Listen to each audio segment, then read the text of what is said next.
للكارثة هاي زوجة تحرق زوجها بالزيت المغلي بعد ان اكتشفت بانه هو متزوج عليها بالسر. تخيل وياي انت نايم بامان الله ويجيك واحد ويصب عليك قدرية مال زيت مغلي ويحرقك من راسك الرجليك. اي بعد ما اكتشفت انه زوجها متزوج عليها بالسر ما قالت شي باطل ولا كنت تتزوج عليه، جابت لها 20 بطل مال زيت وخلتهم على النار وبعدين جابتهن وشمرتهن على زوجها وصلختها صلخ وهسه زوجها بالعناية المركزة بين الحياة وبين الموت، والسبب لان هو متزوج عليها بالسر.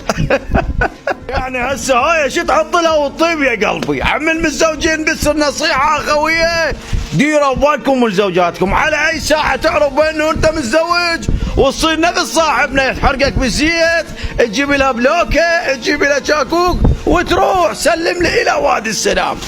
شنو رايكم بتصرف الزوجه بعد ما عرفت انه زوجها متزوج عليها بالسر حرقته وهو نايم؟ تصرف صحيح لو غلط؟ هسه تجي البنات لا صحيح يابا غلط، واذا متزوج عليك بالسر يعني شنو غير يحبك وما يريد يكسر بخاطرك؟ بس ما ادري بعد اترك التعليق.